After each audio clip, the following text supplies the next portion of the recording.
Hello students, top tuition പാലക്കാടിന്റെ പുതിയൊരു ചാപ്റ്ററിലേക്ക് എല്ലാവർക്കും സ്വാഗതം. ഇന്ന് നമ്മളൊരു ഇൻട്രസ്റ്റിംഗ് ആയ ഇംഗ്ലീഷ് ചാപ്റ്ററാണ് നോക്കാൻ പോകുന്നത്. നമ്മുടെ സ്റ്റോറിയുടെ ടൈറ്റിലാണ് in the attic. Vladislav Spillman എന്ന് പറയുന്ന വളരെ ഫേമസ് ആയ ഒരു വ്യക്തിയാണ് ഇത് എഴുതിയിരിക്കുന്നത്. അദ്ദേഹം വളരെ ടാലന്റഡ് ആയ ഒരു പോളിഷ് പിയാനിസ്റ്റും അതുപോലെ ക്ലാസിക്കൽ കമ്പോസറുമായിരുന്നു. രണ്ടാം ലോക മഹായുദ്ധത്തിന്റെ സമയത്ത് നടക്കുന്ന ഒരു കഥയാണിത്. സ്പിൽമാൻ ഒരു പോളിഷ് ജൂ ആയിരുന്നു. ആ സമയത്ത് ജൂതന്മാരെ ഗെറ്റോ എന്ന് വിളിക്കുന്ന വളരെ ഇരുണ്ടതും സങ്കടകരവുമായ സ്ഥലങ്ങളിൽ ജീവിക്കാൻ ഫോഴ്സ് ചെയ്തിരുന്നു.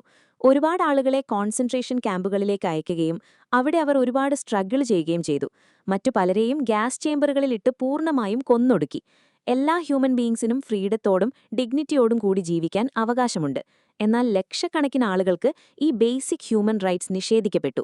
ഈ ഭയാനകമായ ലോകത്ത് ജീവൻ നിലനിർത്താൻ സ്പിൽമാൻ നടത്തുന്ന ഡെസ്പറേറ്റ് ആയ സ്ട്രഗിളിനെക്കുറിച്ചാണ് ഈ ചാപ്റ്റർ പറയുന്നത്. തകർന്നടിഞ്ഞ ഒരു പഴയ ബിൽഡിംഗിൽ സ്പിൽമാൻ ഒളിച്ചിരിക്കുന്നിടത്താണ് കഥ തുടങ്ങുന്നത്.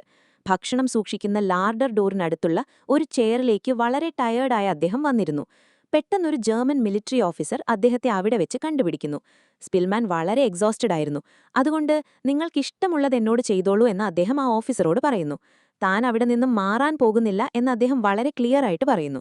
എന്നാൽ സ്പിൽമാനെ അത്ഭുതപ്പെടുത്തിക്കൊണ്ട് തനിക്ക് അദ്ദേഹത്തെ ഉപദ്രവിക്കാൻ ഉദ്ദേശമില്ല എന്ന് ജർമ്മൻ ഓഫീസർ പറയുന്നു. തുടർന്ന് ഓഫീസർ സ്പിൽമാനോട് ജീവിക്കാൻ വേണ്ടി എന്താണ് ചെയ്യുന്നത് എന്ന് ചോദിക്കുന്നു.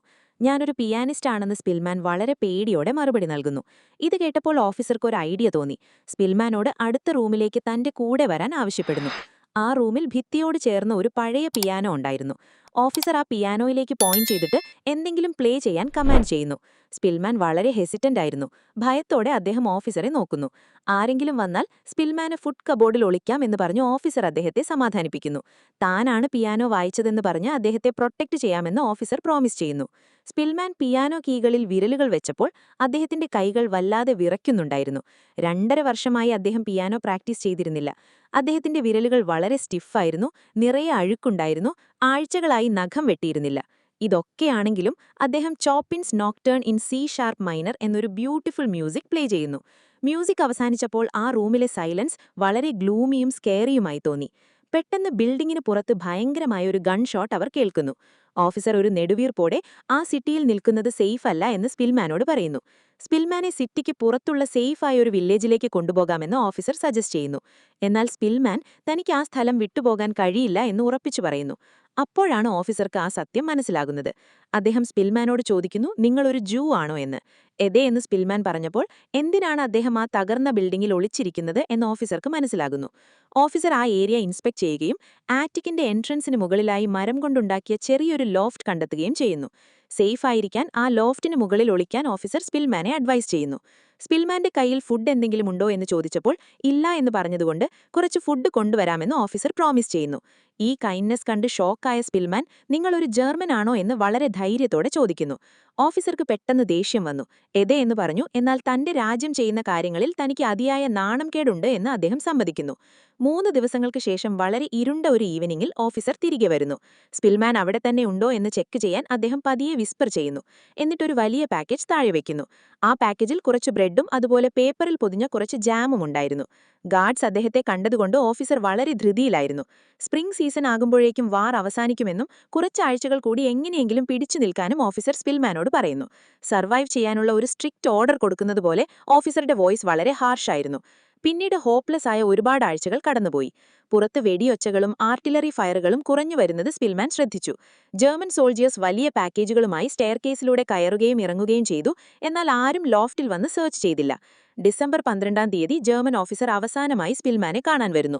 തണുപ്പിൽ നിന്ന് രക്ഷപ്പെടാൻ അദ്ദേഹം കുറച്ചധികം ബ്രെഡും അതുപോലെ ഐഡർ ഡൗൺ എന്ന് പറയുന്ന ഒരു വലിയ ബ്ലാങ്കറ്റും കൊണ്ടുവന്നു. തന്റെ മിലിറ്ററി ഗ്രൂപ്പ് വാർസോ സിറ്റി വിട്ടുപോകുകയാണെന്ന് അദ്ദേഹം എക്സ്പ്ലെയിൻ ചെയ്യുന്നു. ഇത് കേട്ട് പേടിച്ചുപോയ സ്പിൽമാൻ താൻ എങ്ങനെ ഈ തെരുവിലെ യുദ്ധങ്ങളെ ഒറ്റയ്ക്ക് സർവൈവ് ചെയ്യും എന്ന് ചോദിക്കുന്നു. 5 വർഷമായി നമ്മൾ ഈ നരകത്തിൽ സർവൈവ് ചെയ്തെങ്കിൽ നമ്മൾ ജീവിക്കണമെന്നത് ദൈവത്തിന്റെ പ്ലാനാണ് എന്ന് പറഞ്ഞ് ഓഫീസർ അദ്ദേഹത്തെ കംഫർട്ട് ചെയ്യുന്നു. ഓഫീസർ പോകുന്നതിന് മുൻപ് സ്പിൽമാന് തന്റെ ഗ്രാറ്റിറ്റ്യൂഡ് കാണിക്കണമെന്ന് അതിയായ ആഗ്രഹമുണ്ടായിരുന്നു. അദ്ദേഹം ഓഫീസറുടെ കൈ പിടിച്ച് തന്റെ പേര് പറയുന്നു.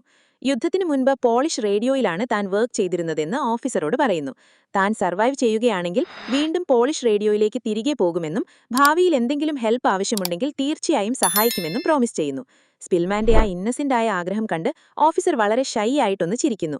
പെട്ടെന്ന് തന്നെ ഡിസംബറിന്റെ പകുതിയോടെ അതികഠിനമായ വിന്റർ ഫ്രോസ്റ്റ് ആരംഭിക്കുന്നു. യുദ്ധസമയത്തെ 6ാമത്തെ ക്രിസ്മസും ന്യൂ ഇയറും സ്പിൽമാൻ ഇരുട്ടിലൊറ്റയ്ക്ക് ചെലവഴിക്കുന്നു. കൊടുങ്കാറ്റിന്റെ ശബ്ദവും അതുപോലെ എലികളുടെ ശബ്ദവും കേട്ട് അദ്ദേഹം അവിടെ കിടക്കുന്നു. ഒരു വീടും മാതാപിതാക്കളും 2 സഹോദരിമാരും ഒരു സഹോദരനുമുണ്ടായിരുന്ന ആ പഴയ നാളുകൾ ഓർത്ത് അദ്ദേഹം വല്ലാതെ ലോൺലിയായി ഫീൽ ചെയ്യുന്നു.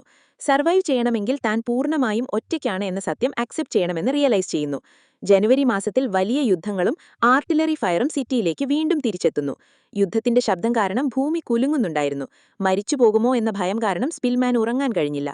അവസാനം യുദ്ധം അവസാനിക്കുകയും ബാക്കിയുള്ള ജർമ്മൻ സോൾജേഴ്സ് ബിൽഡിംഗ് വിട്ടുപോകുകയും ചെയ്തു.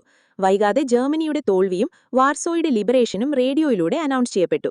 ഇത് കേട്ട് ത്രിൽഡായ സ്പിൽമാൻ ആ ഓഫീസർ കൊടുത്ത ആ ജർമ്മൻ മിലിറ്ററി കോട്ട് ധരിച്ചു പുറത്തിറങ്ങുന്നു. ഇൻഫർമേഷൻ കിട്ടാൻ വേണ്ടി ഒരു മഞ്ഞുള്ള പ്രഭാതത്തിൽ അദ്ദേഹം സ്റ്റെയർകേസ് ഇറങ്ങി പുറത്തുവരുന്നു. ബാഗും പിടിച്ചു പോകുന്ന ഒരു സ്ത്രീയോട് അദ്ദേഹം സംസാരിക്കാൻ ശ്രമിക്കുന്നു. എന്നാൽ ആ ജർമ്മൻ കോട്ട് കണ്ടപ്പോൾ അതൊരു ജർമ്മൻ ആണ് എന്ന് പറഞ്ഞ് അവർ ഉറക്കെ നിലവിളിക്കാൻ തുടങ്ങി.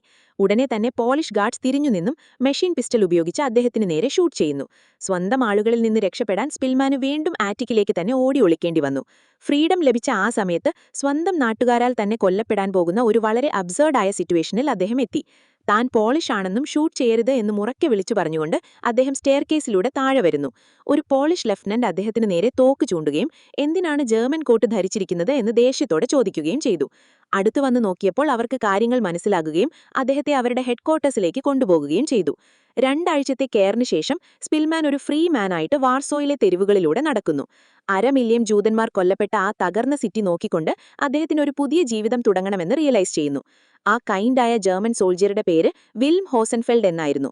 എന്നാൽ നിർഭാഗ്യവശാൽ ഹോസൻഫെൽഡ് പിടിക്കപ്പെടുകയും സ്പിൽമാൻ അദ്ദേഹത്തെ സഹായിക്കുന്നതിന് മുൻപ് തന്നെ അദ്ദേഹം സോവിയറ്റ് ജയിലിൽ കിടന്ന് മരിക്കുകയും ചെയ്തു. യുദ്ധത്തിന്റെ വലിയ സ്ട്രഗിൾസ് മനസ്സിലാക്കാൻ നമ്മളെ സഹായിക്കുന്ന ഒരു സർവൈവർ ടെസ്റ്റിമണിയാണ് ഈ പവർഫുൾ മെമ്മോയർ. ലോക സമാധാനത്തിന് ഒരു വാൾ ഓഫ് ഹോപ്പ് ക്രിയേറ്റ് ചെയ്യേണ്ടതിന്റെ ഇമ്പോർട്ടൻസും ഇത് കാണിച്ചു തരുന്നു. ഇന്നും ലക്ഷക്കണക്കിന് ആളുകൾ റെഫ്യൂജീസായി തങ്ങളുടെ വീടും നാടും നഷ്ടപ്പെട്ട് ഇതേ വേദന അനുഭവിക്കുന്നുണ്ട്. സ്പിൽമാനെയും ആ ധീരനായ ഓഫീസറെയും പോലെ നമ്മൾ എപ്പോഴും പീസും ഹ്യൂമാനിറ്റിയും ചൂസ് ചെയ്യണം. സമ്മറി: യുദ്ധത്തിന്റെ ഭീകരതകൾക്കിടയിലും പ്രതീക്ഷയും മനുഷ്യത്വവും എങ്ങനെ ജീവൻ നിലനിർത്തുന്നു എന്നതാണ് ഇൻ ദി ആറ്റിക് എന്ന ചാപ്റ്റർ നമ്മളെ പഠിപ്പിക്കുന്നത്.